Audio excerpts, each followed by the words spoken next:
Paimon hears someone talking. Alright, coming! Hey, it's you who's getting lazy, okay? Well, I see I've walked in on some lively banter. Luna! Fine, just fine. I went to take part in that Steambird panel. It turned out to be more interesting than I expected. Not all Fontanians are pessimistic about this. One journalist mentioned that sitting around and waiting for the end to come would be wrong, and that they should make their own rescue preparations. I agreed, so we had a brief chat with her. Did she have pink hair by any chance? Why, yes, it was Charlotte. I assume you've heard of her, no? That daredevil journalist? I'm in full support of her view. Prophecies are very important, but how can people allow their lives to be commandeered by just a few words? That's right! Paimon's glad to hear something sensible for once. Ah, yes. About what we had discussed before. I did try, but I'm afraid I couldn't reach the old hag. I'll try again tonight, but I wouldn't get your hopes up. Huh?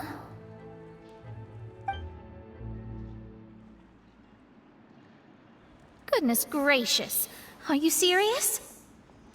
She said that even the god's gaze has blind spots. Pretty bold if you ask Paimon. Most people would believe the gods to be all-knowing, right? The Hexen Circle members are certainly anything but ordinary. As for the mage named N, the old hag has mentioned her a few times.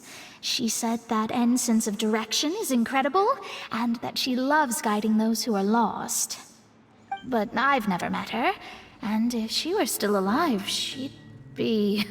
well, suffice it to say that the hag's at least a few hundred now, and N's been around for longer than that. Whoa, the Hexen Circle sounds like a scary group. But they must really stay in shape to live so long. Their abilities alone are pretty terrifying. If she came to see you personally, then the problem you're facing must truly be of great importance. Well, it's not like Paimon could understand anything she said. Yes, she was quite cryptic, but I suspect she means that there is still a way to turn things around. She didn't say when or what that would be, though, so... perhaps it is something that you cannot know right now.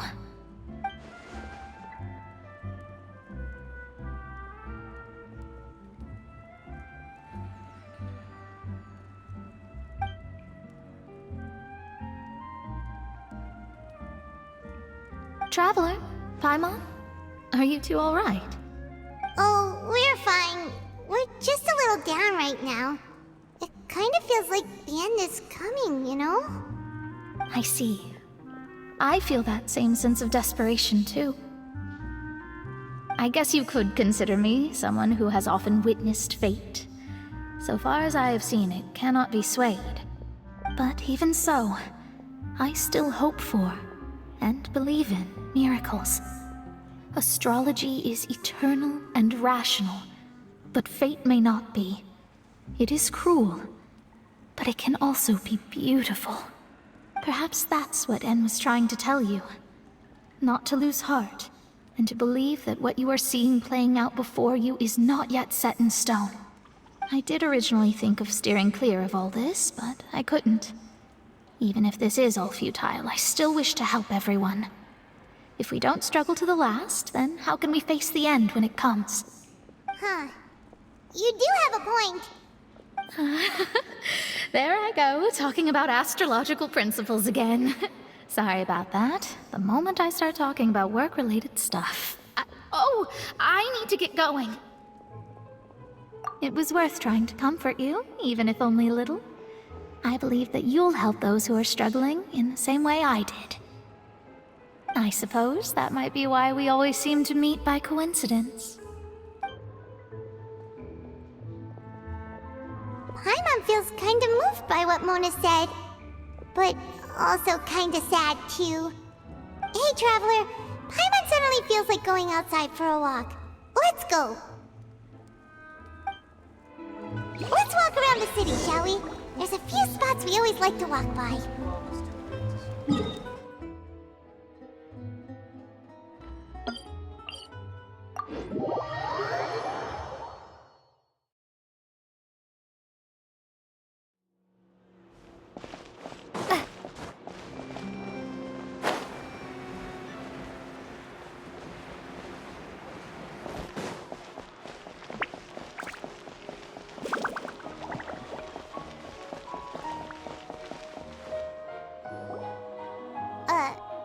Huh?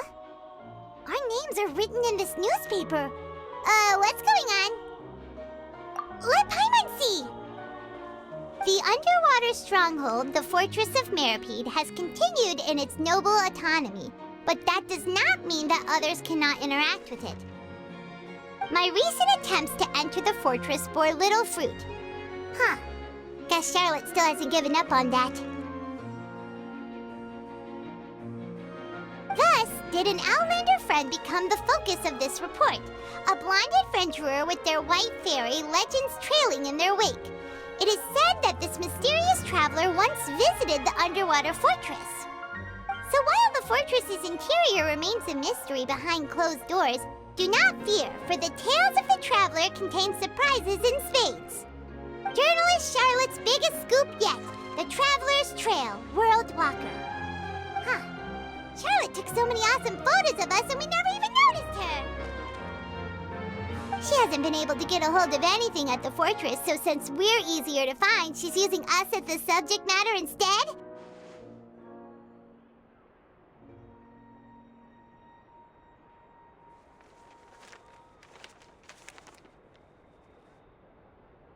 Ugh, seriously? Well, fine. Those headlines and photos do look cool, so Paimon will forgive her this time.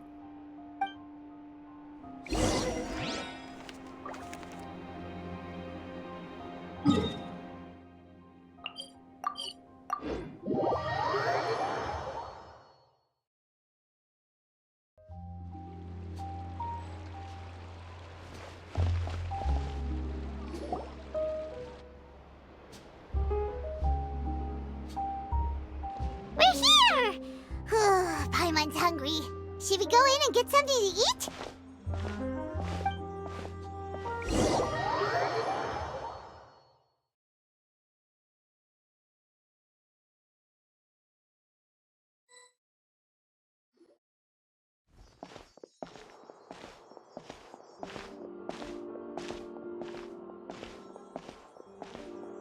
Hey, quick!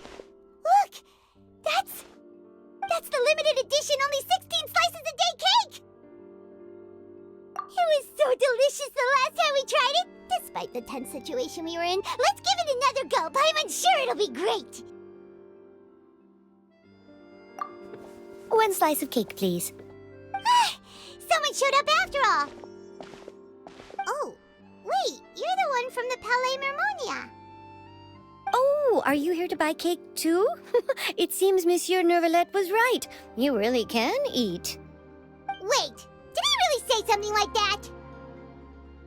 That's right. Even he has his own preferences when it comes to food. As for me, I love the cake and coffee here. Do you come here often? Usually every day. Every day? It's part of my daily schedule, apart from work. I shall have my cake and coffee. Then what if someone told you one day that this place would be closing soon, and you wouldn't get to eat cake here anymore? What would you think? But why would it close? Well, Paimon doesn't know either, but maybe the waters will rise tomorrow. You know, like in the prophecy. Oh, the prophecy. To be honest, I haven't paid much attention to that. No, still, even if there'd be no more cake tomorrow, that wouldn't keep me from having some today. No, it's the same for eating in general. You might not be able to eat tomorrow, but if you can do so today, then you should carry on. That's what people call living, you know. Huh. Don't be sad. Excuse me, could I have 2 more slices of cake to go? These 2 slices are for you. Sijuin said that this kind of expression you're making is what humans call being sad. Oh, you know Citrine? I sure do. She was born before me, and she sometimes comes to the surface to teach us things about humans. She said that humans are creatures that are saddened easily, yes, and you can only lift their spirits by feeding them delicious food. So please try the cakes here. I've got something else to do, so I'll be going now. You two try to stay in a good mood after eating, all right? Bye.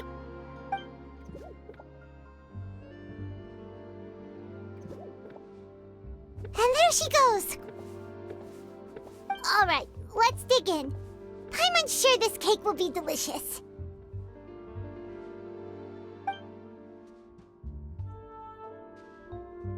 It's more delicious than last time, and the flavor gets even better with a sip of tea.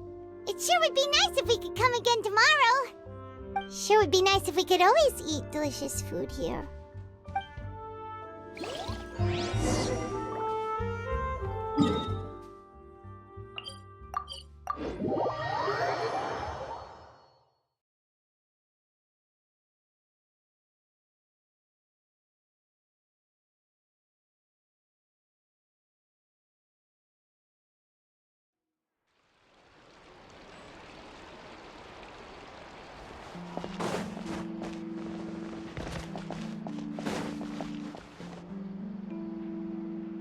Wow! If it isn't the Traveler and Paimon! Oh, have you seen the article I wrote about you? Ha! You've got some nerve! You just used us to make some quick mora! Oh, you needn't worry about that. I heard that you were in Poisson some time back, so I sent you a letter to discuss just that. It appears you didn't receive it, though. It's all right, though. I've set aside the amount intended for you. I've even set the table with some food. Really? Oh, you're the best! You're almost a little too easy to win over, Paimon. If I were a journalist with ulterior motives, you'd be in trouble now, you know. Oh, Paimon knows you're not like that. Still, what brings you here all of a sudden? Were you looking for me? A friend of ours met you a while back, and when she mentioned it, we thought of coming to see you. Her name's Mona. Ah, so you know Miss Mona as well. She's a guest columnist for our paper. Really good one, too. She's so young and already such a brilliant astrologist. So she mentioned me? What did she say? She said that you're a real daredevil of a journalist. Nice. In which case, can this daredevil journalist dare to request an exclusive interview with the legendary Traveler and Paimon? Huh? So your article in the paper today doesn't count? Oh, of course it doesn't. That was more like live photography. What I'd like to do is dive deeper and ask you to talk about the things you've seen and experienced. Yeah, are we even qualified enough? Why not? If I say you're worth an interview, then you're worth it. But not right now, of course. I'll need a few days to prepare. Oh, in that case, we'll just chat when you have the time then? Oh, so that's a yes? Ooh, splendid! I'll tell the editor-in-chief immediately. I'll have to apply for lighting, a venue, some props, and... Whew, so much to get done now. Talk to you later. Wait, Charlotte, Paimon's still got a question for you. And what's that? If, just for example, Fontaine were to be flooded tomorrow, what would you do today? Huh, that's the prophecy you're talking about, isn't it? I mean, I do hear about it often, but I've never once thought that the day could be tomorrow. If you're seriously asking, then I might try and think of a way to leave Fontaine. Oh, but I'm still a journalist first and foremost. That means I have a duty to be reporting from the scene. And secondly, I wouldn't forsake my homeland that easily. From what I've seen, most people don't know what they'd do should the worst come to pass. In truth, it might be better just to behave like normal rather than worry over such an end. So in all likelihood, I'd probably still be prepping at the office for that interview of ours. I know what you're thinking. That sounds a bit sad, but I've always believed that it's best to do what you enjoy. Just think about it. If this this nation really were to be suddenly destroyed tomorrow, but I still successfully finish an exclusive interview with a truly unique person, then the story I would wind up writing would truly be timeless. And then do you know what I'd do?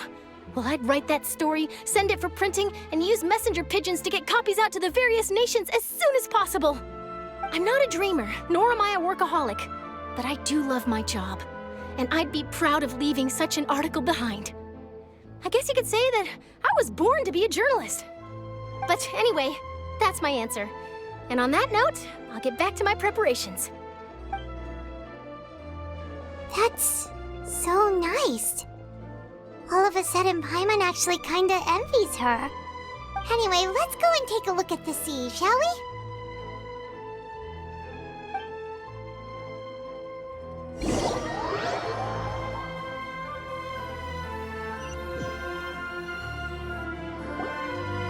The sea breeze and scenery can be a pretty soothing combo, huh? Paimon's been thinking. If it wasn't Fontaine, but all of Tevat that would be destroyed tomorrow, where would we go and what would we do? No, Paimon should ask, if you could choose, what would you like to do?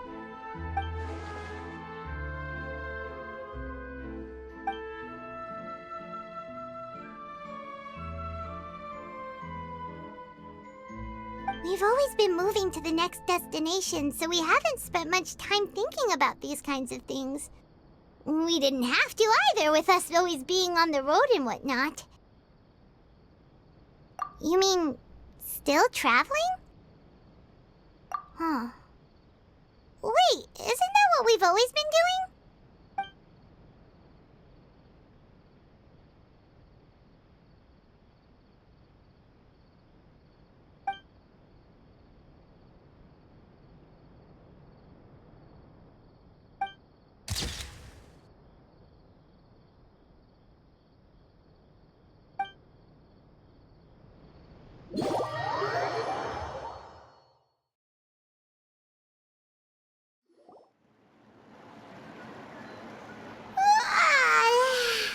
Feels like you'll grow mold if you stay here long enough.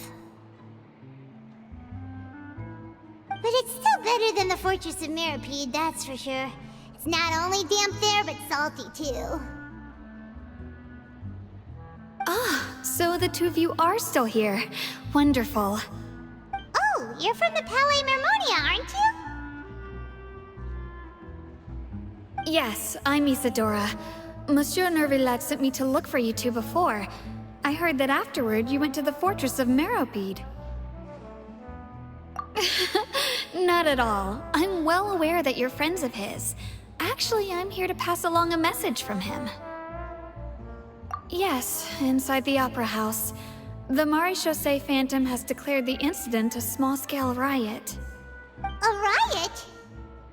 Well, that said, I don't personally think it was that serious.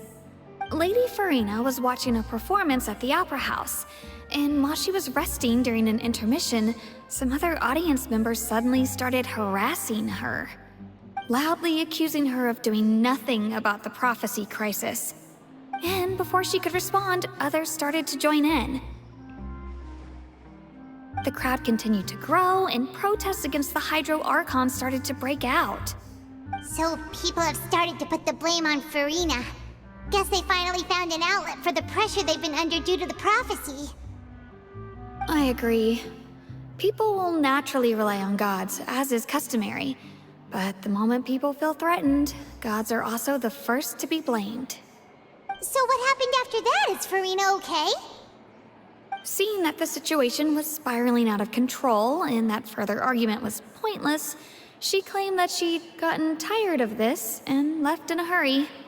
The Maréchaussée Phantom had their hands full maintaining order and did not catch where Lady Farina had gone. Only when things had stabilized did we realize that she had gone missing. So, you mean she's still missing? That's right. The Maréchaussée has dispatched many people to search for her, but we don't have any leads yet. That said, I don't think there's much to worry about. She is a god after all. even if she were to fall into the hands of rioters, what could ordinary people do to her? Good. Monsieur Nervillet sent me to tell you about the situation, but he didn't say anything else. Don't worry, this is more than enough to go on. Thanks for keeping us informed. Ah, is that so? Well, all right then. In that case, you two take care. I'll be heading back to the Palais now.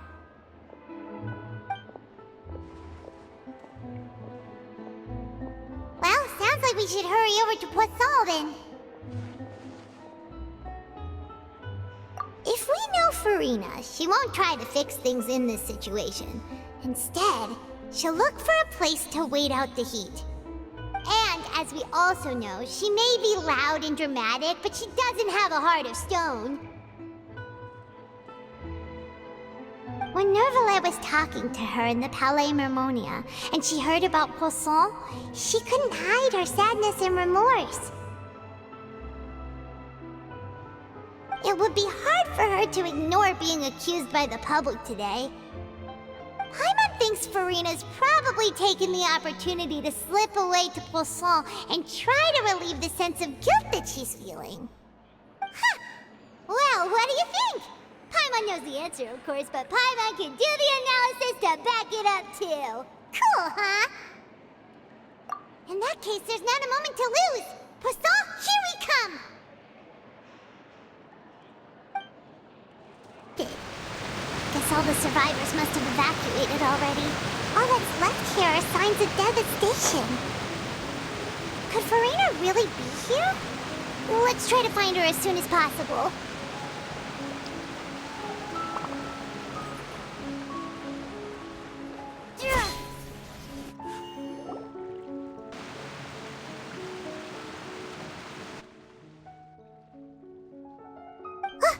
That's Farina, right over there! She really is here all on her own.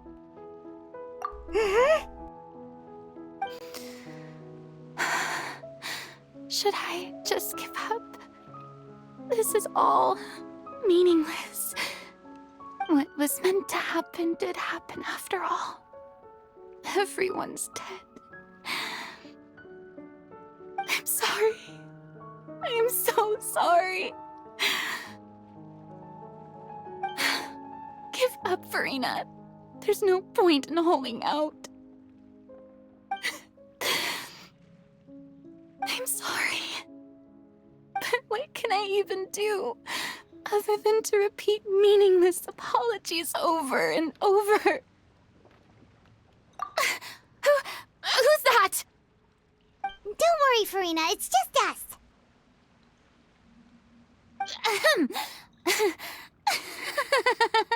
So it is you, blonde traveler from another land. Why, I almost thought you were someone from that mob of my ignorant subjects. Come to kneel and beg for my forgiveness. Farina, you were crying just now, weren't you? The tear stains on your face are obvious. What do you mean, tear stains? Oh, I remember. The show at the Opera House earlier this morning was so moving. I'm still trying to process it. Who did that uncivilized rabble think they were, disturbing my enjoyment of the arts? They even dare to tout their Archon. I must teach them a lesson. I can just imagine their twisted and frustrated faces once they realize that I'm nowhere to be found. Oh, and I'm sure Nouvellette and those people from the Maréchal de Phantom are freaking out right next to them, too.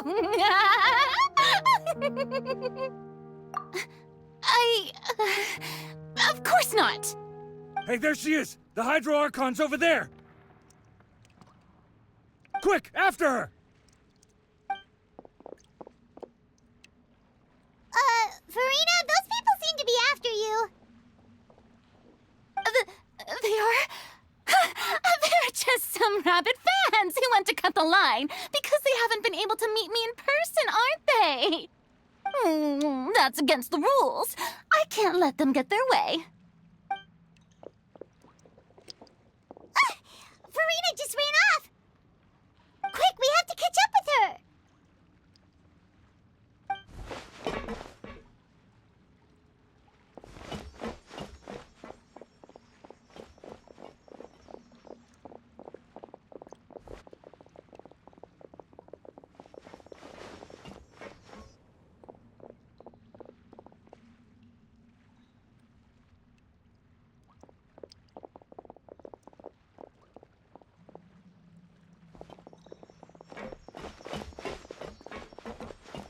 should be the place, right?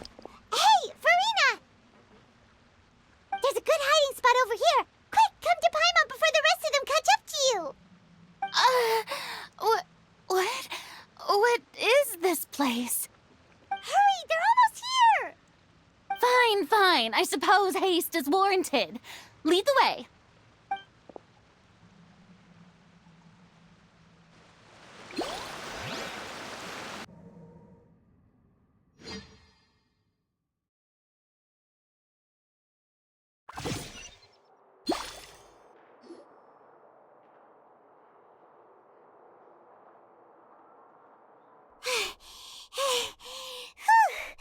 Paimon's exhausted.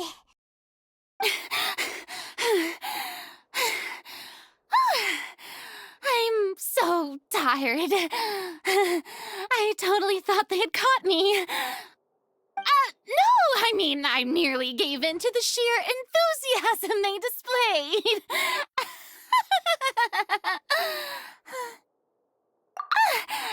You're right. Yep, that's a good girl.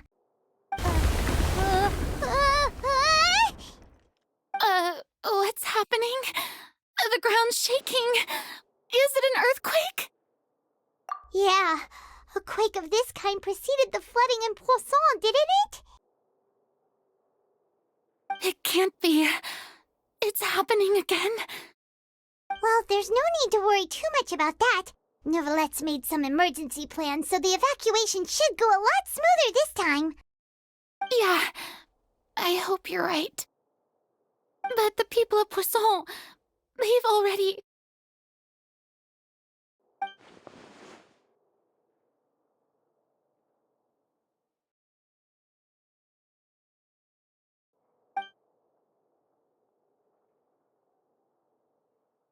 It's true. I've been investigating the prophecy for hundreds of years. I once had informants all over Tevat, searching for clues and feeding information back to me. I've tried all kinds of ways, too, to hold back the sea. Anything to keep the coastline from advancing. But all my efforts proved to be futile in the end. Really, the truth has been clear to me for a very long time. We cannot make an enemy of the divine. No matter what we do, the will of the heavenly principles will have its way, and the prophecy shall be fulfilled. Give up. I do love the sound of that phrase.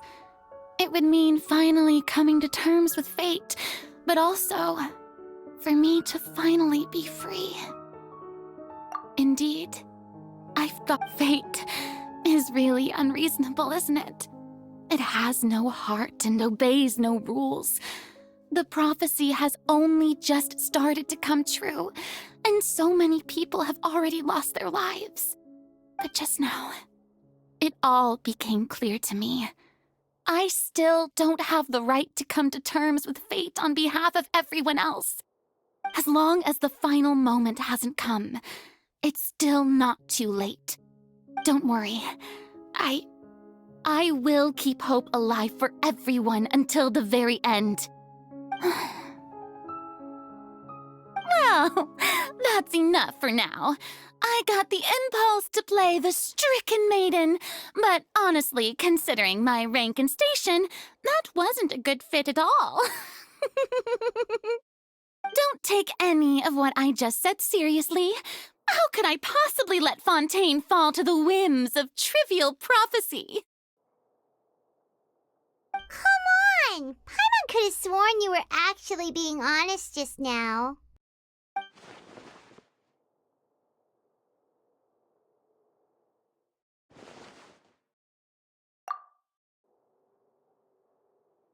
Share my burden. That's impossible. It was fated right from the start that this would be my duty alone. A witness. Yes, I've heard that you came to Tevat from beyond the stars, yes.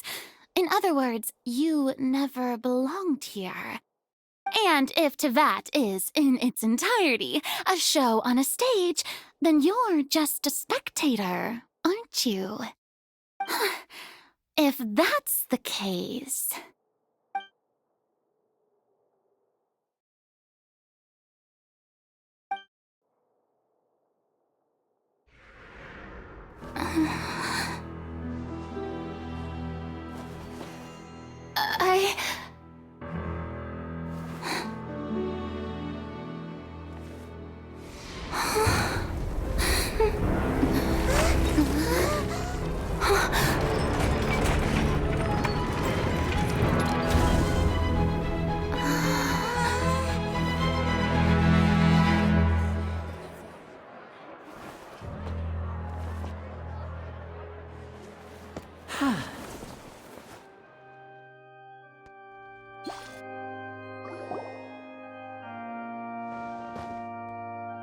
Ladies and gentlemen, this concludes my opening performance.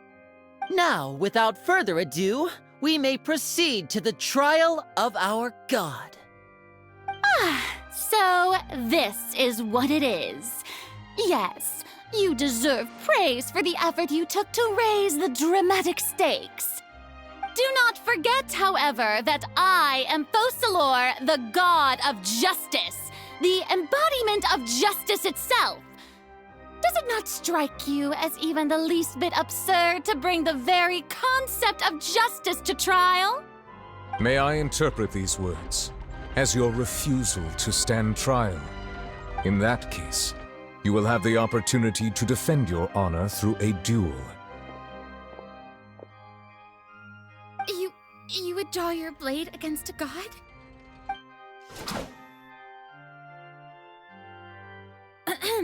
I see. It seems like you have made up your mind.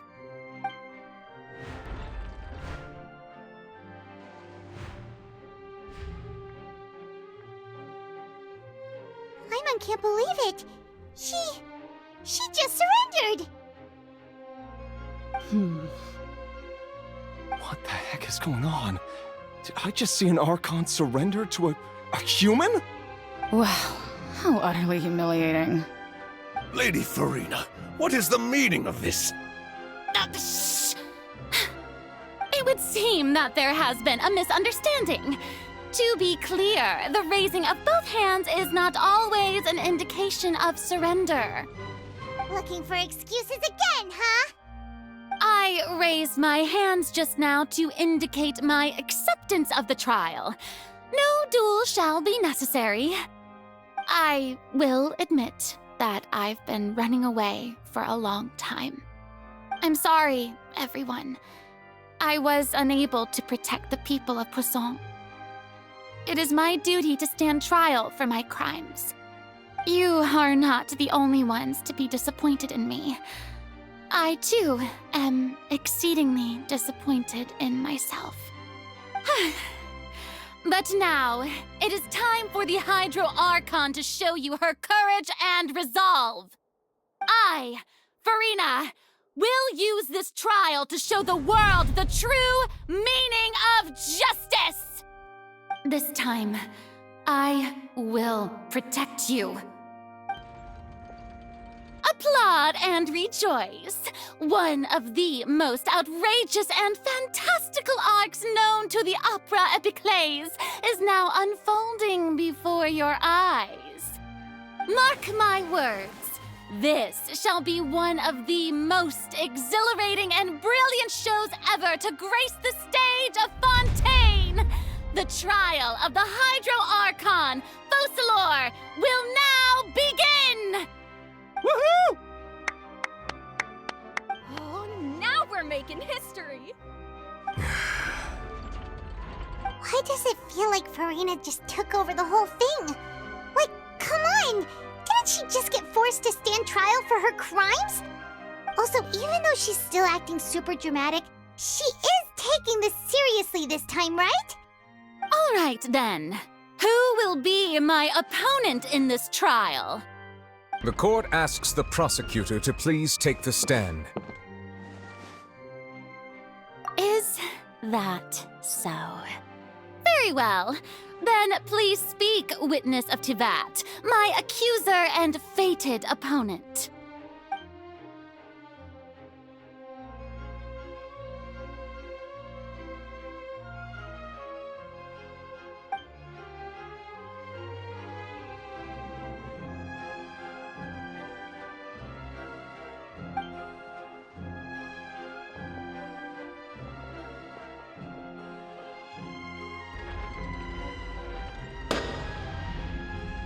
Also, please allow me to ask, as a final question before the trial begins. Just how much work did you do to force me onto this stage? Well, we did do a lot of prep after the meeting that day.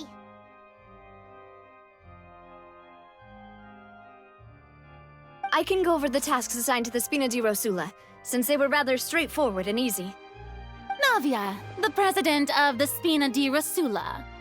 Most of the people who participated in the disturbance this morning were my subordinates. They changed into plain clothes and came to the Opera House as regular audience members, waiting for the perfect opportunity to incite insurrection against you. The people's resentment against their Archon has been building as more and more of the prophecy is fulfilled. A spark was all we needed to turn smoldering anger into a flame. Moreover, according to our understanding and analysis of you, when something like that occurred, you would likely flee the scene and head to Poisson by yourself. So, we arranged for a second group to lie in wait there. So, you mean, the ones who scoured the settlement for me were also from the Spina? And their goal was to force you to step into the giant magic box so you may personally participate in the greatest magic performance in all of Fontanian history. That's right. That house was a magic box, rather than someone's residence. As the super ultimate version of the setup that I used when I first performed at the Opera Epiclese, the volume of the box was increased by a whole order of magnitude, and the distance it traversed was the entire gap between Poisson and Aranias. Its cargo, of course, was an Archon instead of a human. My thanks, Farina. Without your help, we could never have pulled off such an extraordinary performance. You're welcome? Of course, this performance was only made possible with Father's support. The House of the Hearth spent a massive amount of labor in Mora to pull this off. We had to select a location, construct the giant magic box, dig a tunnel, and open up a path through the water. It was a lot of work for all of us.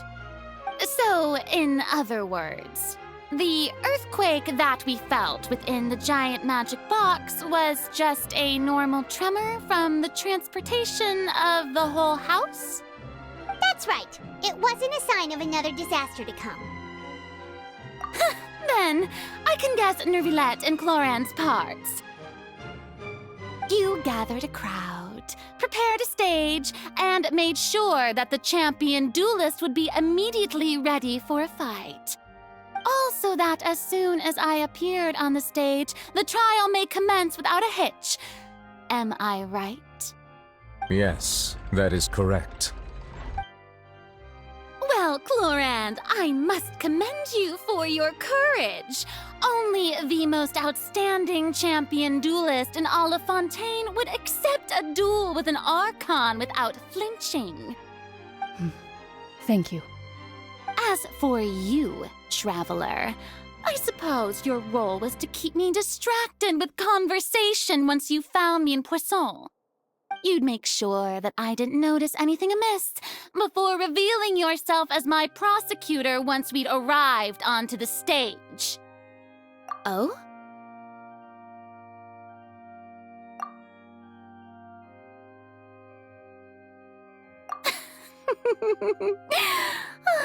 Is that so?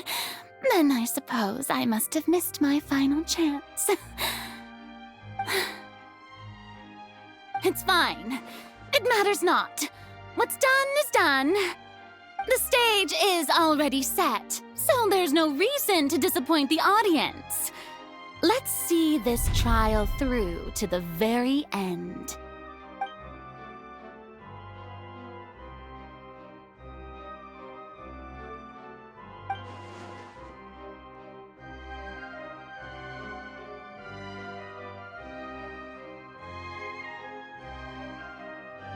Madam Prosecutor, please allow me to pass this along. This is a document that Miss Charlotte applied for and received permission to share with you during the trial. According to her, it should speed up the proceedings. Huh? Charlotte wanted to give us something? Oh, so she's here too! Hey, Charlotte! Oh, let Paimon see. Isn't this the exclusive interview that she did with us before? So she's already finished it, huh? Wait, then that means this document is a perfect timeline of everything that's happened ever since we stepped foot in Fontaine! So in other words, we can refer to this anthology of evidence every time we want to use something from our journey as evidence for an argument! Let's quickly confirm the information in it. Just think of it as a refresher, alright? You defeated the Hydro Archon in the very first duels you took part in at the Opera House. That's one for the history books, all right. I didn't think that you'd wind up getting to the bottom of the case I'd been following all this time. I guess you could also see this as a happy coincidence. This is the first time Monsieur Neuvillette had a difference of opinion with the Oratrice. Even the Hydro Archon can't figure it out. A Fatui Harbinger. She's an extraordinary person. Her instinct must mean something. The fortress of Meripede was almost destroyed in a single day. That I didn't witness that scene personally will always be a source of professional regret, I think. According to Monsieur Neuvillette, both Child and that whale should have been in the primordial sea at that time. I nearly lost my awesome friend Navia. To be honest, that still gives me shivers. The words of someone as extraordinary as a witch can probably only be truly understood when something surreal happens to you.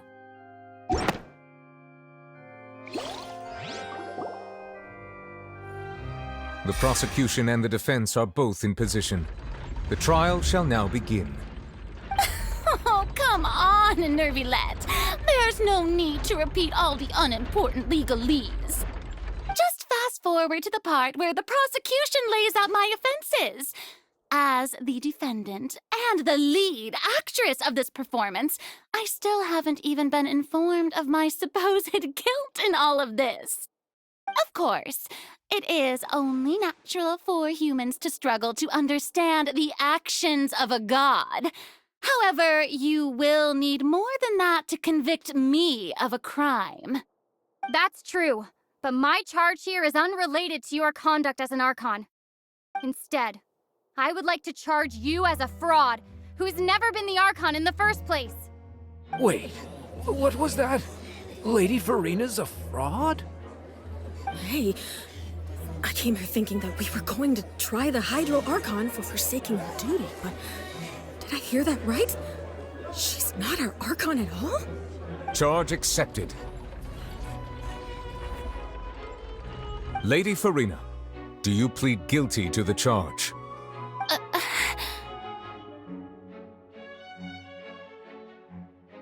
Lady Farina. I plead not guilty. How can I be guilty?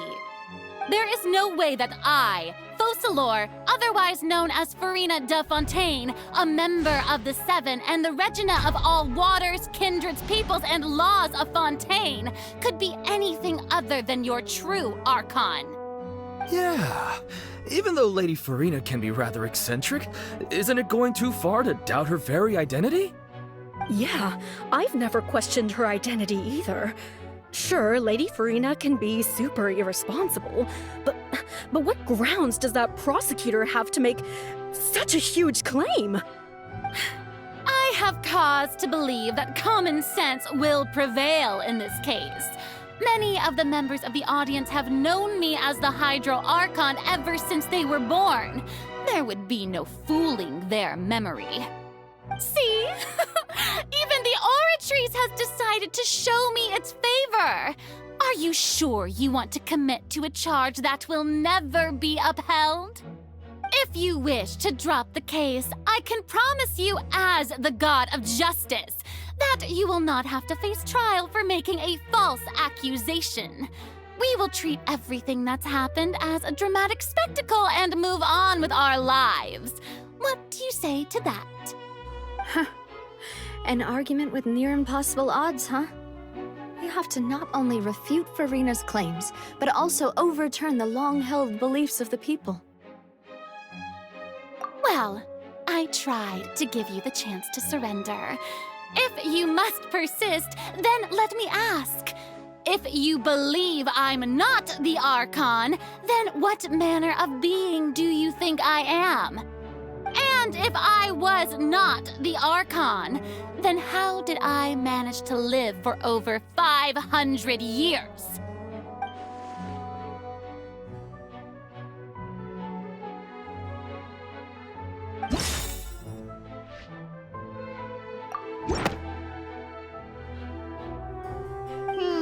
That doesn't sound right. Paimon doesn't think this clue can be used as compelling evidence to build our case.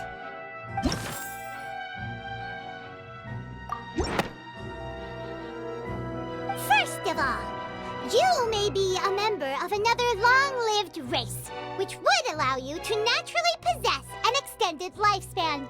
And second of all, even if that wasn't the case, there could be other ways to extend your life. Who gave you that idea? Was it the knave? You'd sink so low as to use a harbinger's words against me. A curse? I once thought it possible that the aura of an Archon might naturally resemble a type of curse. But in light of this claim, perhaps what I sensed was not your divinity, but a curse after all. Neverlet sensed it too, huh? Lady Furina is actually a human? Well, it is true that it's extremely difficult to tell humans and gods apart just by looking at them. It's not impossible.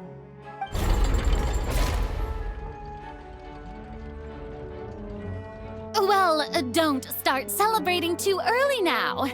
Even if I have been carrying a curse like you said, how does that prove that I am merely a human being?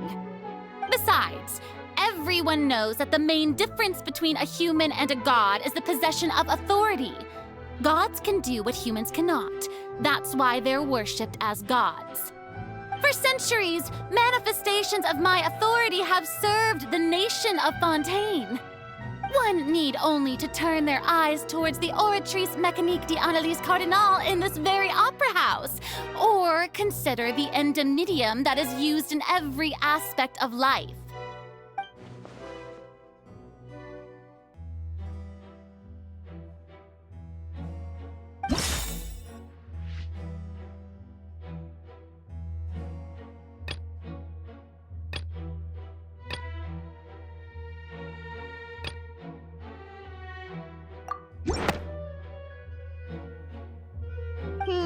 That doesn't sound right.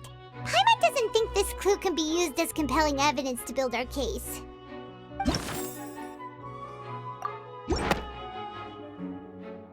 You tried to reference the Oratrice. But weren't you as confused as all the rest of us when the Oratrice declared Child to be guilty without any proof?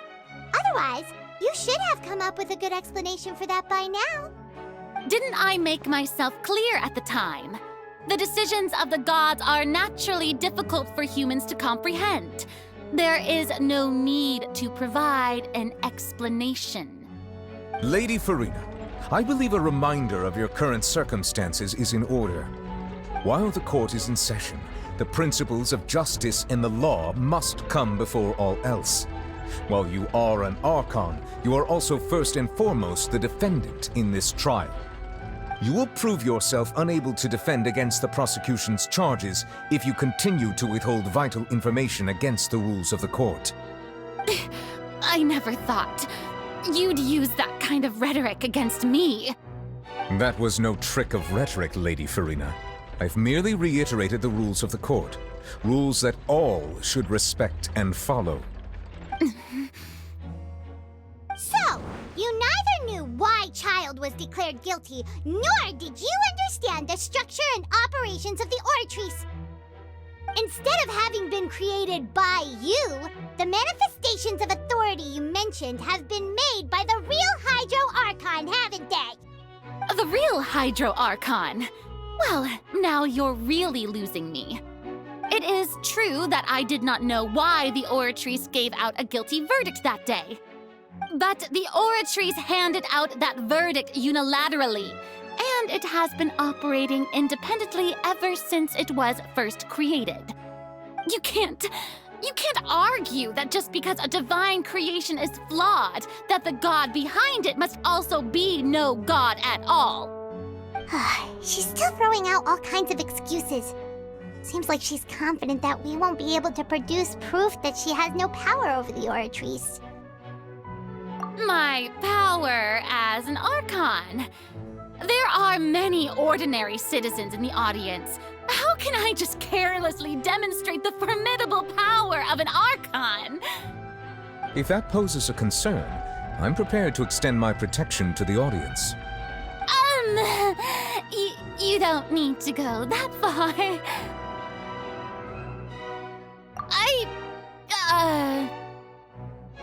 Aren't you the Hydro Archon?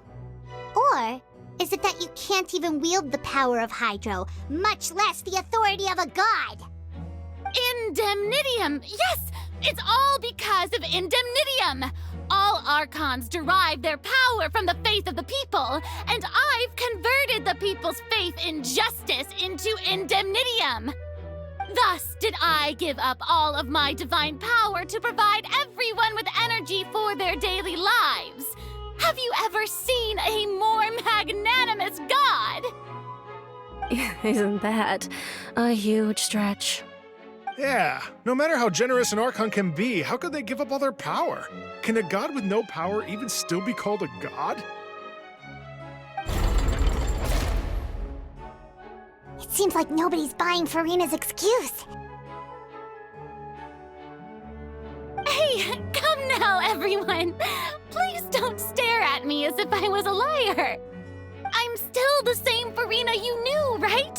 The one that you loved! Shouldn't you want to believe in me? Please? You've got to believe me! If what the prosecutor said is true, she really has committed a grave offense. Did she deceive all of us? And all of our parents and grandparents too? And all of our ancestors? Ever since they were born? Enough! That's enough. Tell me then, if I'm not the real Hydro Archon, then who is? If you have no evidence of another Hydro Archon's existence, nor can you find anyone who can back up their claim to be such, then what grounds have you to say that I'm not actually the real deal? Wow, she came up with yet another argument. How can we refute her now? Seems like she really doesn't want to give up.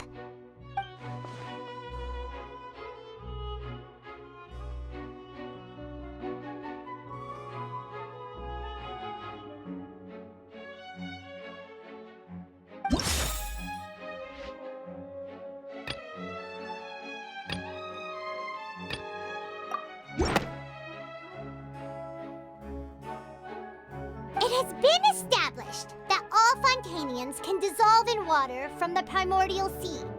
And that means... Since you insist on claiming to be a god and not a human, then there's a method that you can use right here and now to eliminate all suspicions of you being the latter. Miss Navia, please apply to serve as a... Super sorry, Monsieur Chief Justice. I swear this really will be the last time that I'll speak out of turn. Now, I've brought some seawater from Poisson. As everyone knows, a massive flood struck the area not long ago, taking many lives, including those of some of my closest friends. So, Miss Furina, would you dare to touch some of this seawater? If we are to believe that you are indeed the real Hydro Archon, touching the seawater would have no effect on you. All it should do is strengthen your case. But if you don't dare to touch it, then we would have basically proved the reverse. Oh, and I must remind you that after the disaster at Poisson, nobody wants to see any more people dissolve. I do hope you'll act prudently and choose the simpler path of admitting guilt. Navia from the Spina di Rosula. The Spina has governed Poisson for many years. I guess her suggestion is valid. If Lady Farina is indeed just a human, she's probably Fontanian like all the rest of us. Would she really dare to try?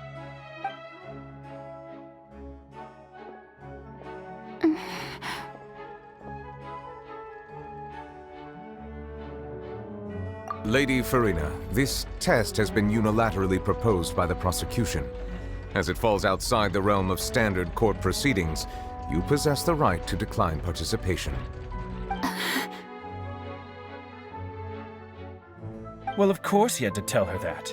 But refusing to participate is basically the same as a confession of guilt.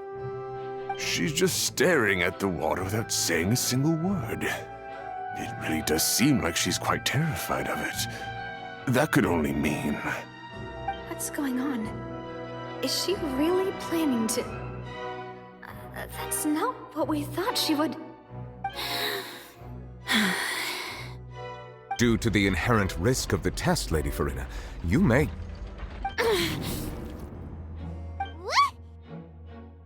Hey!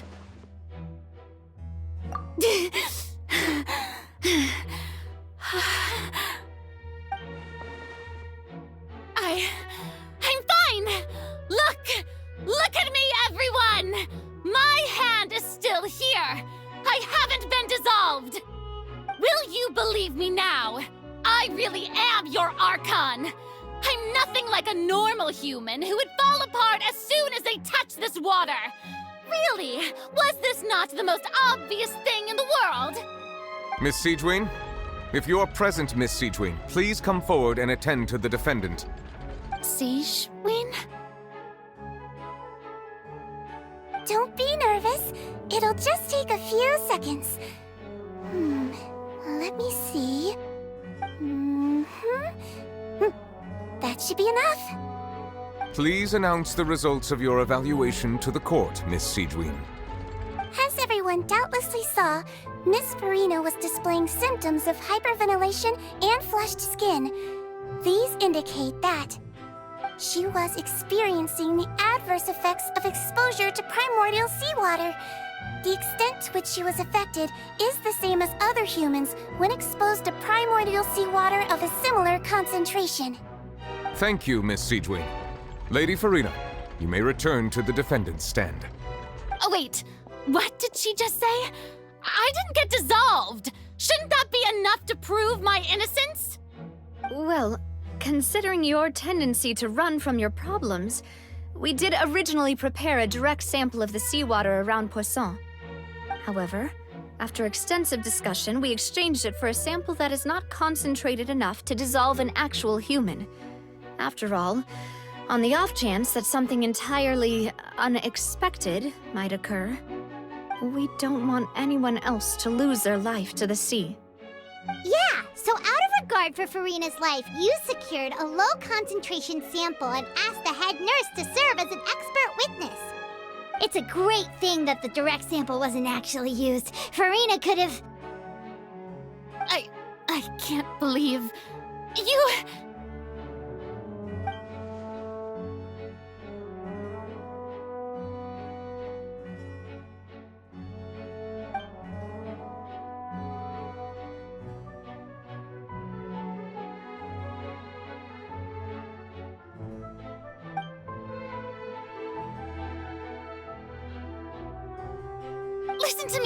Listen to me, everyone! Please don't give me such cold and disdainful looks! What happened just now didn't prove a single thing! Think about it! How can you conclusively prove that an Archon can't also be affected by the primordial seawater? Also, if I was really just a human, why would I dare to just put my hand in that kind of water?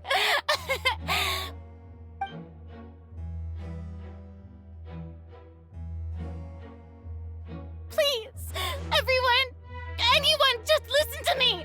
I swear, I really am your Archon!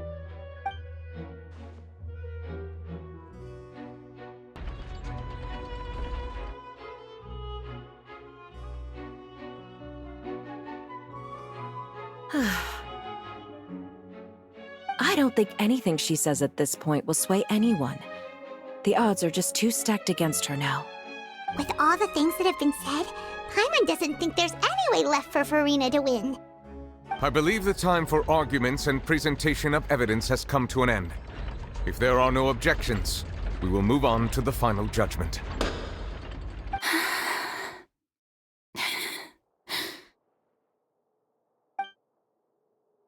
I don't think anything she says at this point will sway him to his two-stepped against her now.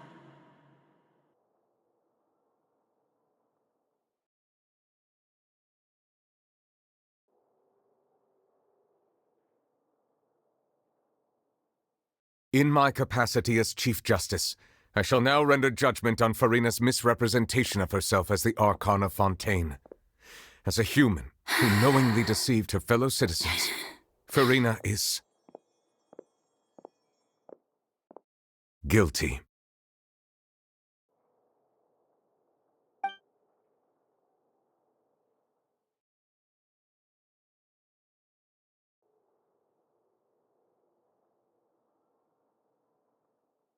We shall now turn to the Oratrice Mécanique d'Analyse Cardinale to render the final verdict on the charges.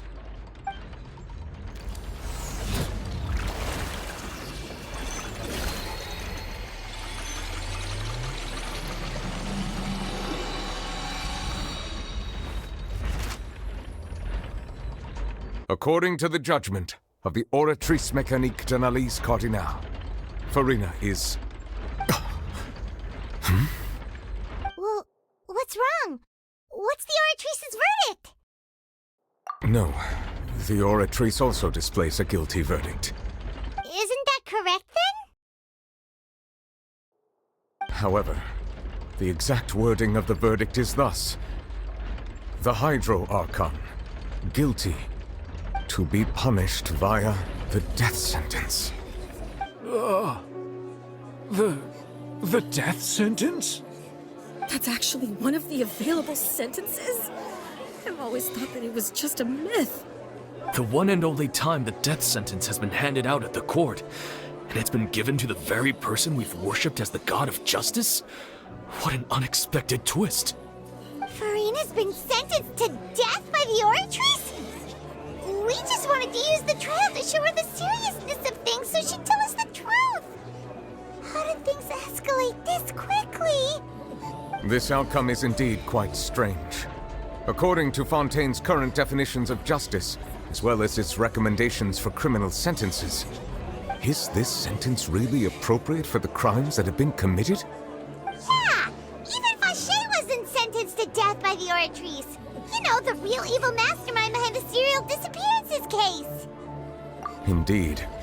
Not only is Farina's sentence overly excessive, the very point of our trial today was also to prove that Farina has never been the Hydro Archon in the first place.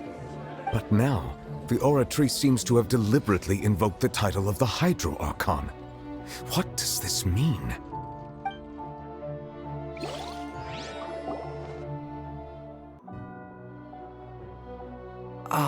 Excuse me, if I may interrupt. Is the trial still going? Fremine! You finally made it. I assume this means you've completed your mission? Mm-hmm. Any mission Father assigns to me will always be top priority.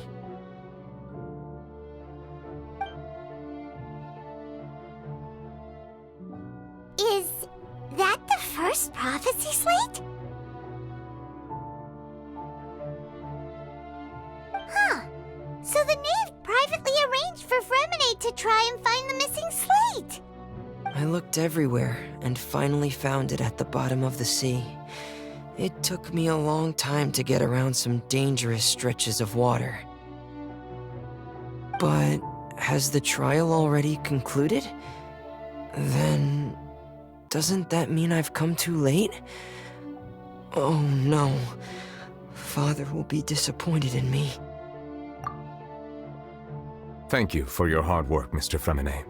Please allow me to review the record left on the slate.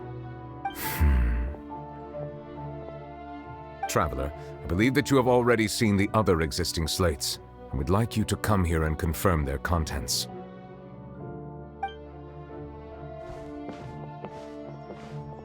Huh? So what do you see? What is it?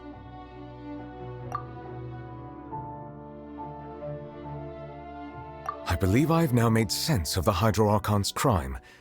It has to do with Fontaine's lost history. Huh? Isn't the Hydro Archon just guilty of deceiving her people? Oh, wait, no, that's Farina, and we've already proven that she's not the Hydro Archon. So when you say Hydro Archon, do you mean the real Hydro Archon we've been kinda talking about? In truth, everything that you've encountered in Fontaine up until this point can be traced back to the contents of these stone slates. However, I'm uncertain as to how much sense they currently make to you. Okay, let's try to recall the contents of the other 3 stone slates. Paimon will do her best to help you remember.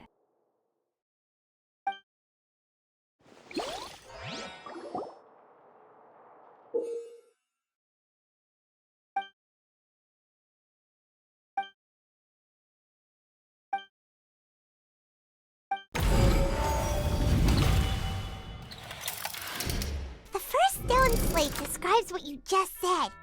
It seems to show the previous Hydro Archon using her divine power, and then the Oceanids turn into humans. Does that mean that Fontainians are transformed Oceanids? Oh, Paimon wasn't expecting that. But if Oceanids can turn into humans, then perhaps this process can be reversed as well. The second stone slate shows Celestia floating in the sky, and the Hydro Archon and her people worshipping it together. But the heavens still brought judgment down upon them. This must be the point when the Hydro Archon and the Fontainians were branded with their original sin. Does this mean that the original sin and the Hydro Archon sin are the same thing? The third slate shows the Hydro Archon sinking into the sea surrounded by many people.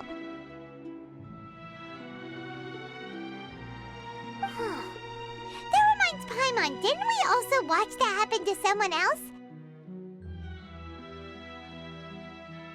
Well, the fourth slate is the prophecy the Fontainians have been talking about.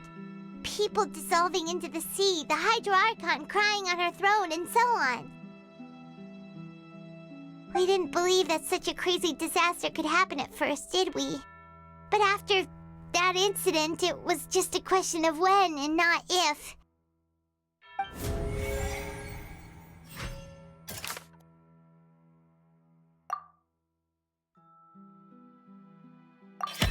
We know from the case of the serial disappearances of young women that Fontainians can be dissolved in primordial seawater. And the first stone slate tells us that long ago, the Hydro Archon used her power to turn Oceanids into humans. This might be the reason that Fontainians can dissolve.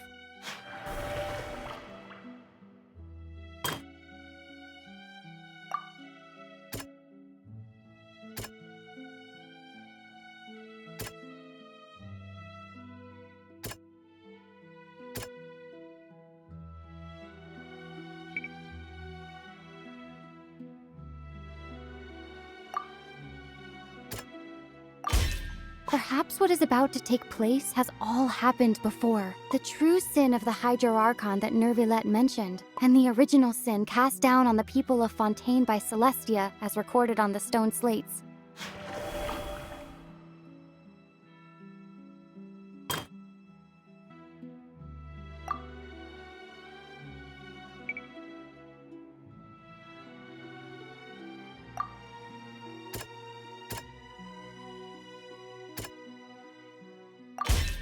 It's not as simple as falling into the sea. When Navia fell into the sea, her consciousness was subjected to judgment. The stone slates show the people gathered around the Hydro Archon in the sea. Could that be alluding to the same thing?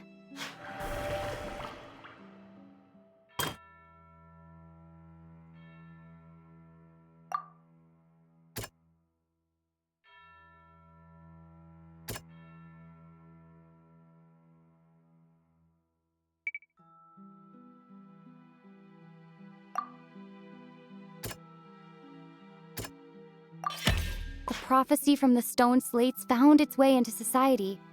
But not many people believed it at first. The fortress of Meropide was nearly flooded with primordial seawater, which we know can cause Fontanians to dissolve. It seems increasingly likely that the prophecy may come true. If we hadn't dealt with it in time, things could have gone very badly. They'll dissolve into the primordial sea but won't cease to exist. Their essence will flow in the seawater, converge, and take the form of an Oceanid. The Hydro Archon was sentenced to death in court, shocking everyone present. Perhaps this means that her sin was actually Fontaine's original sin. Navia fell into the water inside those ruins, and she nearly dissolved. She was surrounded by the people of Poisson in a court within her consciousness, and was forced to take part in a trial meant to make her stay. The eruption of the primordial sea at the fortress of Meropide was the surest sign that the prophecy was about to come to pass no matter what. The stone slate's contents can all be verified by recent events. If we combine what we know together, loads of truths should come to light.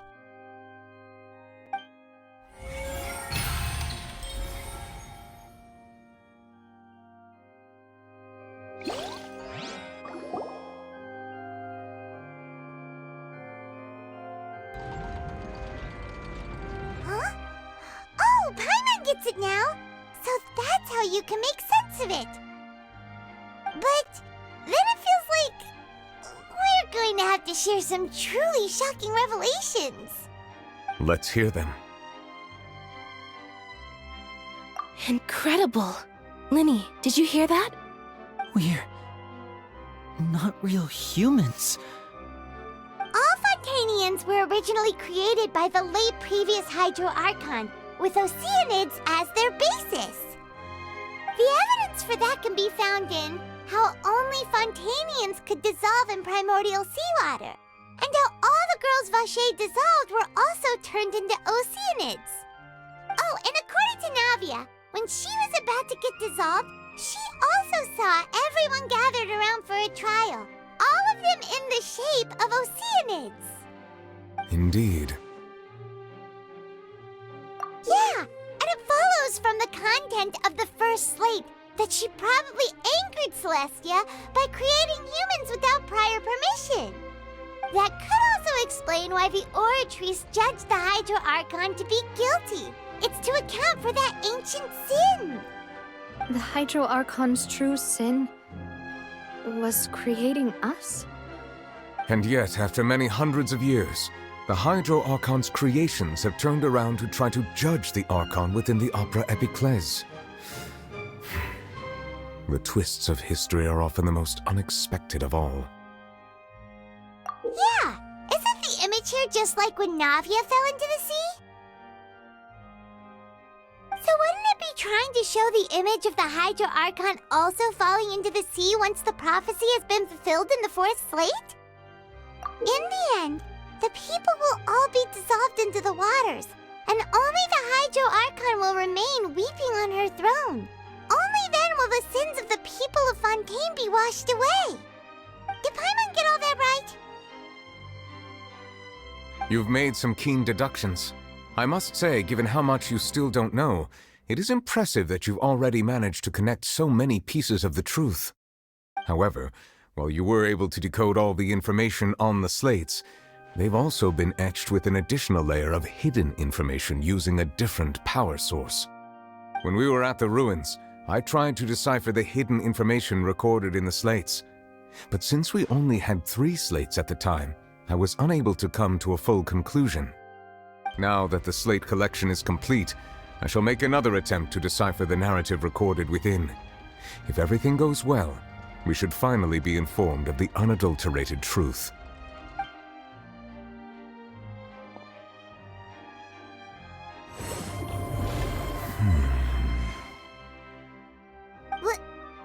Well? Did you get it? I believe I should share this truth not only with you, but with all the people of Fontaine as well. I will try to briefly summarize it for you.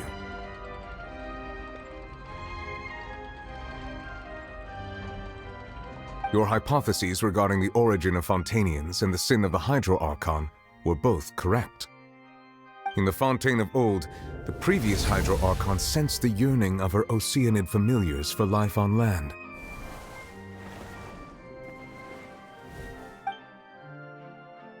The Oceanids were enamored with the beauty and romanticism of human beings, and wishing to have those experiences for themselves, expressed to the Hydro Archon their desire to become of a similar kind.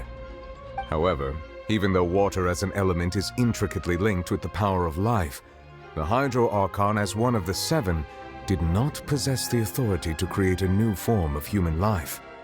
Not one to give in, she eventually found a way to create permanent humanoid bodies for her familiars by appropriating the power of this planet's primordial sea. She poured primordial seawater into the Oceanids' blood vessels, creating humanoid mimics in the process. But if Fontanians were to ever come into direct contact with water from the primordial sea, the power within their bodies would escape these artificial restraints and return to the sea. As a result, their forms would collapse, and they would be reverted to their original forms as Oceanids.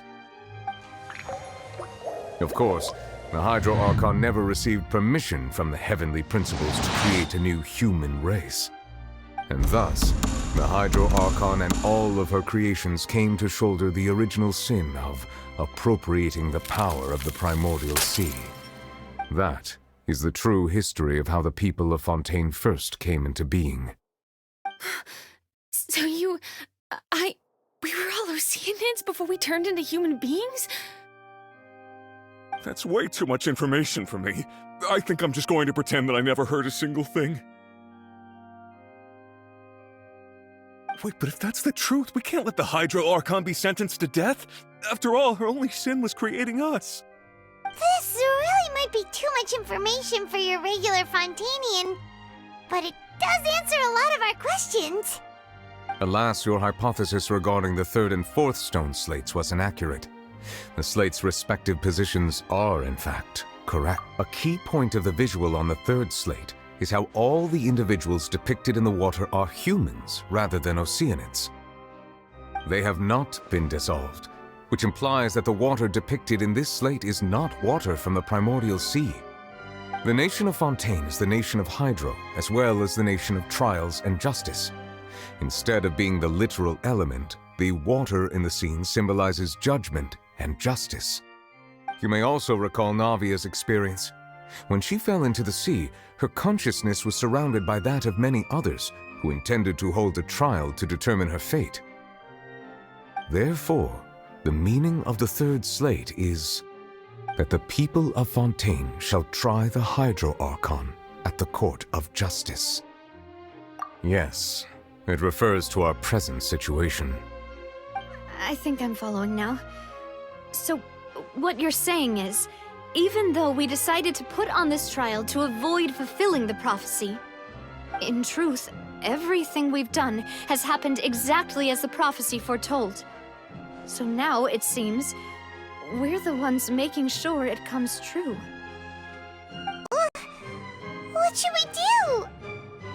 Huh. No matter what, the prophecy will be fulfilled. Is this what it feels like to be a prisoner of fate?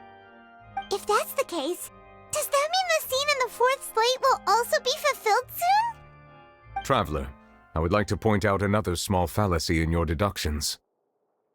About the fourth slate, you probably thought that the eruption of primordial seawater beneath the fortress of Meripede served as the surest sign that the prophecy was about to come to pass, yes?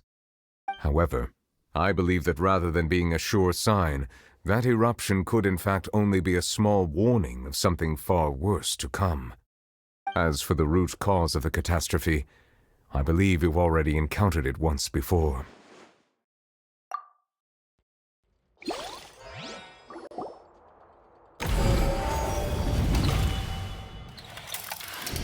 This eruption was just a small warning of the things to come. We must find the root cause of the disaster.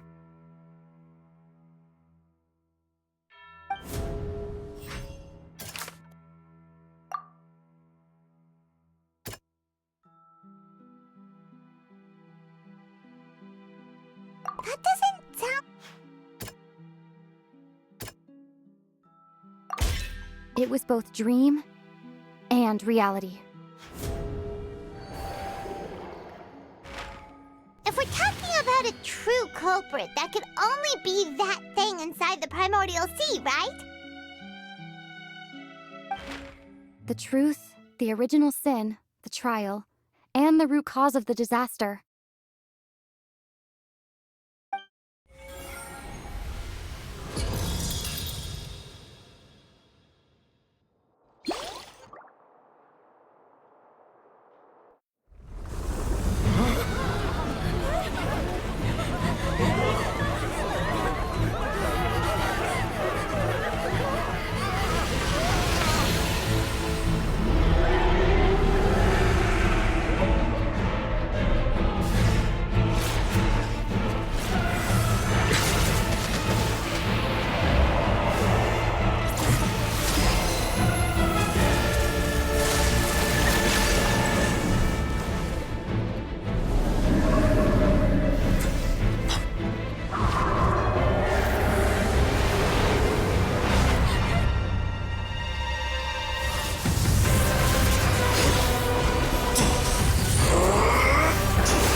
That was way too close!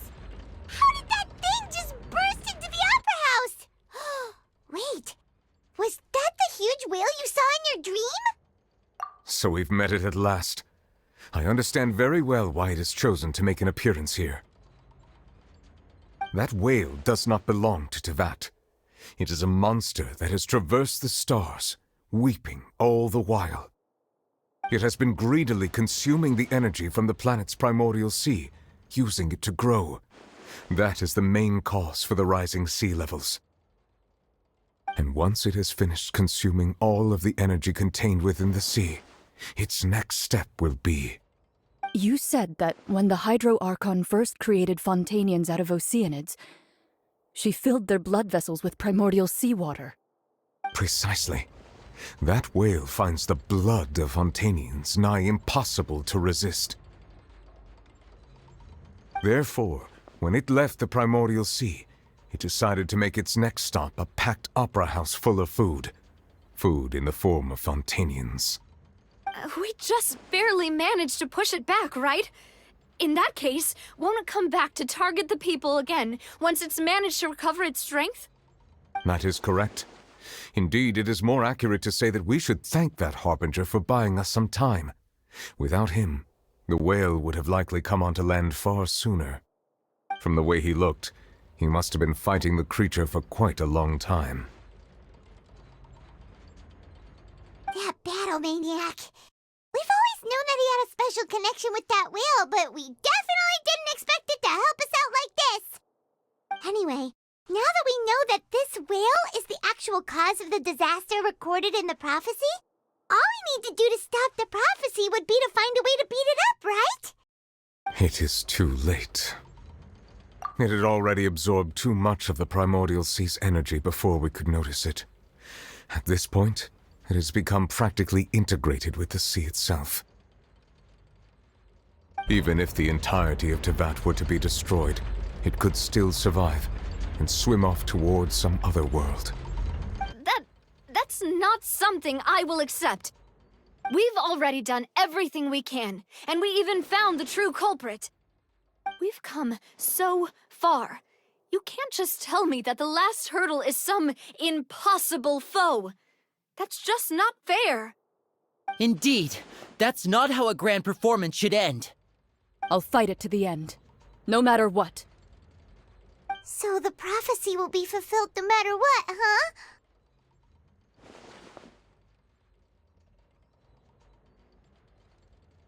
The prophecy. Yes, what has been prophesied will be fulfilled. You may view such things as the history of the future.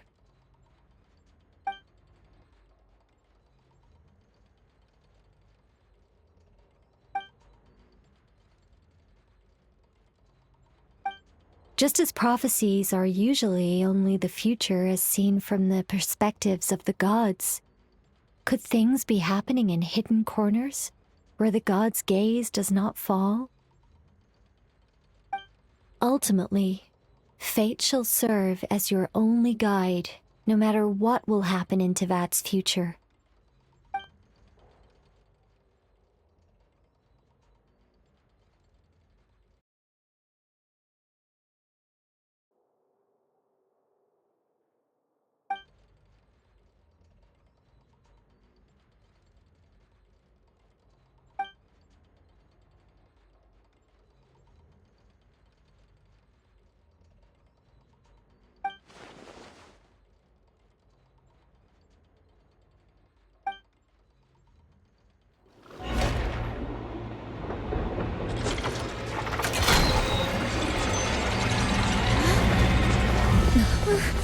What's happening with the oratories? I believe it is preparing to carry out the death sentence.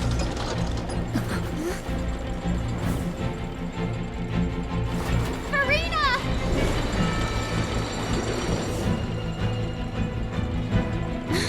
No, I still need answers.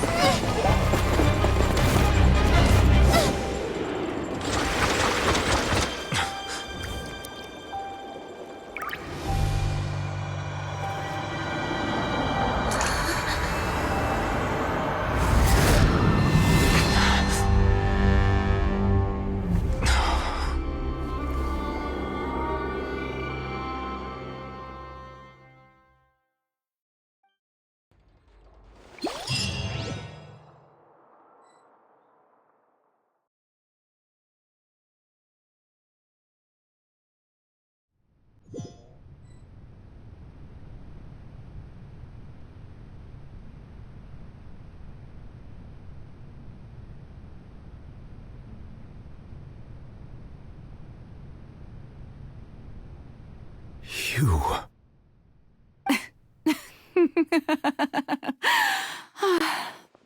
Sorry. That shocked expression on your face is just too amusing. I couldn't help myself. You are not Farina. Who are you? The sweet sound of bewilderment. Marvelous. A sure sign that my attempt to deceive everyone was a resounding success. But to answer your question, I am Focalor. You know, the god. Focalor? Why did you deceive us? Oh, that wasn't my goal, of course. Goodness, no. But I had to fool everyone else too, if I was to stand any chance of deceiving the heavenly principles. Deceiving the heavenly principles? It's all because of that pernicious prophecy. Dreadful, wasn't it? Everyone doomed to dissolve. Fontaine condemned to be flooded. One was not amused. In fact, one was positively bemused when that problem was thrust upon me by my dearest predecessor. That's the former Hydro Archon Egeria for the uninitiated. It hardly gets more disastrous than a preordained national catastrophe, now does it? She knew full well that the prophecy would surely come to pass. And as one of the seven, she also knew full well that one defies the heavenly principles at one's peril. So yes, as you have no doubt surmised, it was a rather impossible situation that I found myself in. I spent a terribly long time mulling it over, alone on the ocean floor. And I was almost growing barnacles by the time I finally realized there was only one possible solution to this confounding conundrum. I had to outwit the heavenly principles, allow the prophecy to be fulfilled, ostensibly at least, while saving everyone at the same time. I'm a genius, I know. I can only assume that's why Egeria chose me as her successor. Although, looking back now, it was hardly the inheritance one dreams of. Between the task of saving the nation, the quotidian duties of the Hydro Archon, and not to mention the original sin of creating a new race of humans, I dare say she left me quite a colossal mess to clean up. But one can only play the hand one is dealt. I did not choose this, any more than I chose to be one of her Oceanid familiars. So you were also once one of the Oceanids, transformed into a human by Egeria's hand? Yes, I was. I always dreamed of becoming human. And I still do, even now. In my eyes, to be human is to be part of the greatest opera ever known. After becoming a god, I separated my divinity from my body and spirit, leaving behind only a self that was as naive and bewildered as my past self on her first day as a human being. The me you see before you now is that divinity. And the human counterpart I left behind, I named Farina. She could feel joy, sorrow, and everything in between. She could be as vain and conceited, or as meek and vulnerable as she wished. Her strengths were of a kind only a human could possess, as were her shortcomings. But in my eyes, Farina's humanity was what made her perfect. She was perfectly human in every way. The person I always wanted to be. Anyway, so then I cursed her. All part of the plan, of course. The plan to deceive the heavenly principles. Do you still remember the final scene of the prophecy? The Hydra Archon, alone, weeping on her throne. In order that the prophecy might appear fulfilled, I invited Farina to be an actress, to play the part of the Hydro Archon in the prophecy. Under the curse I placed on her, so long as I, Focalor's divinity, continued to exist, she could not die. But nor was she free to live her life in the pursuit of happiness. Instead, she was forced to take the stage in the opera house, to embrace the role of leading lady, to forever play the part of the god from the prophecy, all to create a deceitful appearance of that prophecy coming to pass. I suppose now you probably understand why your court is called the Opera Epiclese. But Farina is only human, isn't she? Even though she has had a long life, her mind is no stronger than that of any other ordinary human being. I cannot begin to fathom what she has had to endure. It must have been torture for her. It has indeed. And although she is, in a sense, me in human form, I most definitely owe her an apology for it. It's been 500 years, and all along, she's been playing her part in the most unimaginably long, unbearably lonely, and agonizingly painful opera of all time.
Oh, who permitted you to come onto the stage?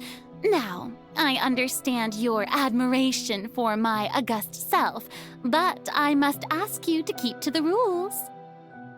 All right. It is not my intent to reprimand you. There is no need to state your name. Just be off with you. Do not distract me from my performance. Oh, do not jest. Can you not feel it? I am Focalor. The eyes of countless Fontanians are upon me. I must, at all times, display the utmost elegance and nobility.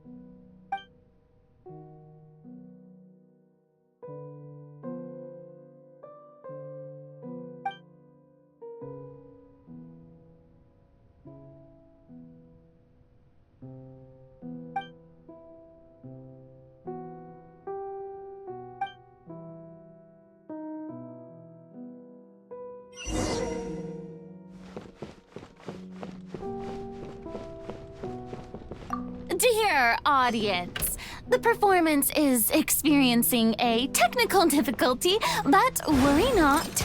The guards shall resolve it soon enough.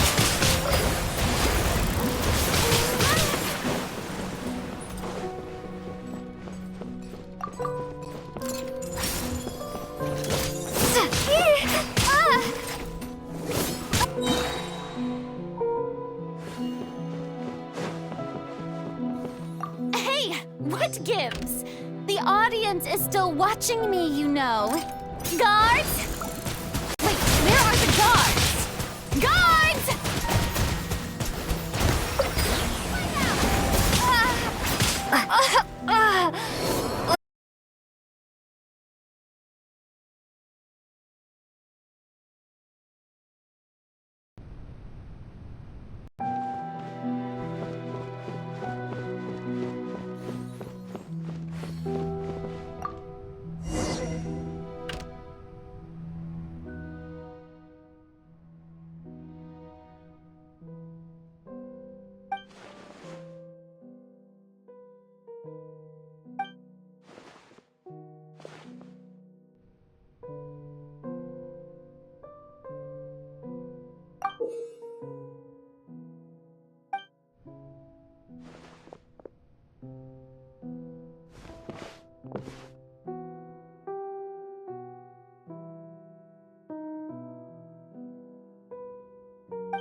Farina.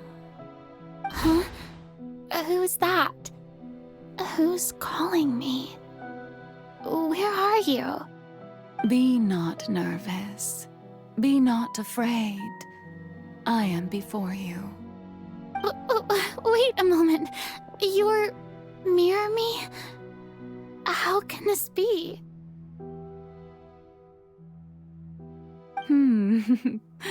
Mirror you, huh? You know what? That's not bad. Let's go with that. Mirror me? What do you wish to say? The prophecy. Have you heard of it? What prophecy. Wait. I know. I think. I don't know why, but it's in my head somehow. The people will all be dissolved into the waters, and only the Hydro Archon will remain, weeping on her throne. Only then will the sins of the people of Fontaine be washed away. Oh, very good. You know it well. What's going on? I can't seem to remember anything clearly. The only thing I know for sure is this prophecy. Will it really come to pass? Yes, it will. And that is why I've come to you. Disaster will come to Fontaine sooner or later. Things will develop just as the prophecy declared. There is no escaping it. But doesn't that mean everyone will die? I'm a Fontainian just like them. Will I dissolve too? Oh, don't worry. Magical meetings exist in this world precisely to give people a chance to turn things around. It is the reason why you met me today. I will tell you how to save everyone, but you may have to suffer somewhat. Oh, so there's still hope after all. Goodness, you frightened me. You spoke so much and with so much certainty. As for the suffering, well, I will admit that the first thing that came to mind was, why do I have to be the one to suffer? But if the prophecy will come true, I'll also die anyway, right? So if I've already met you as my magical meeting in this world, if there were scales, with all the people of Fontaine on one side and my pain on the other, is it not obvious where the scales should tilt? You truly are the perfect human, my ideal. I suppose this would also be the justice that belongs to you. Huh? Don't worry, it's nothing. Listen well. Fontaine has just lost its Hydro Archon. I need you to play a role, that of the new Archon. Play as a god? That's right. You must begin a never-ending masquerade. You must never let anyone suspect your identity. If you can keep it up, then I shall have my way of defying this prophecy. But should your identity be revealed, then all hope will be lost. But how will I do this? A human assuming the role of a god without being exposed? Don't worry. What you must do is not to turn yourself into a real god. You simply need to play the role of a god as humans imagine them to be. Being a human yourself, I'm sure you already know what such an entity would be like. Remember, your true challenge will not be pursuing divinity, but contending against humanity. I'm still not sure I understand, but I'll try. I'll try to do this. So, how long am I going to have to play this role? To accomplish this mission, you will have to stay on the stage for many, many years. You will endure and not grow old until your task ends. But I promise you, all will eventually end in a magnificent and dramatic trial, and everyone will be saved. A trial, huh? How exciting. I'll be looking forward to it.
The Maison Cardinalise has announced my accession, but this is my first time facing the people.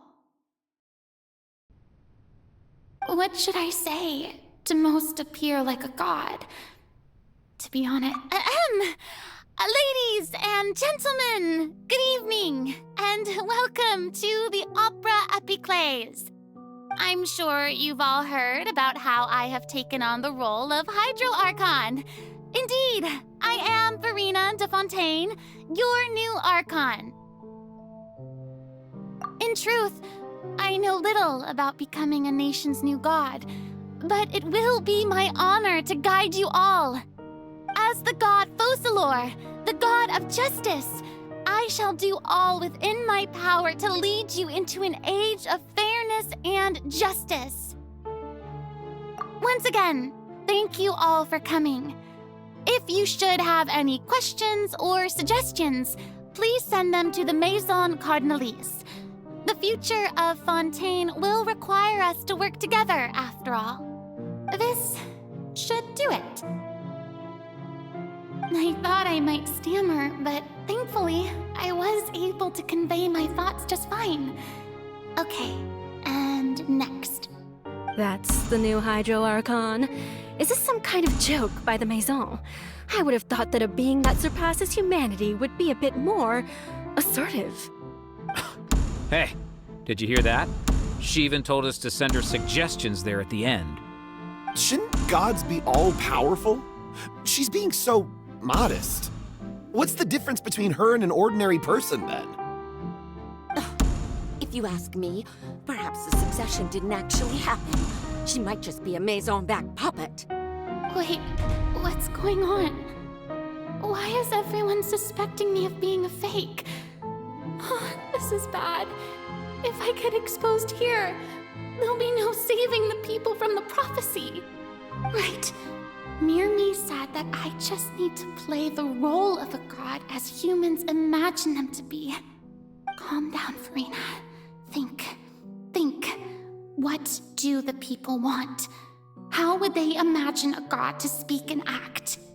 Assertive, with a strong sense of presence. One who can dispel all doubt. That is the character I'm fated to play.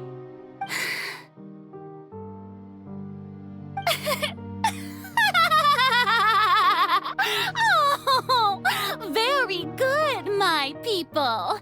Only ones such as you are deserving of my rule. Now, I was wondering if some weak puppet were to one day come onto the stage and claim ownership of this opera house, would the children of Fontaine follow them? Well, it seems that you would all see right through them.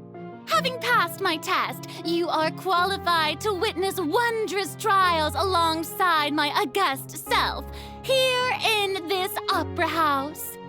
You may consider my previous act a door gift of sorts. I thought it was a debut that suited the atmosphere. Now then, let us be reintroduced. Ah, so that was just a performance. How could I have forgotten that we were inside an opera house? Her personality. It's quite shocking, to be honest, but I suppose it's a better look than before. Such a fascinating and bold deity. How wonderful! Our future may yet be bright after all. It seems I've turned them around. Best follow this flow and restart my accession speech.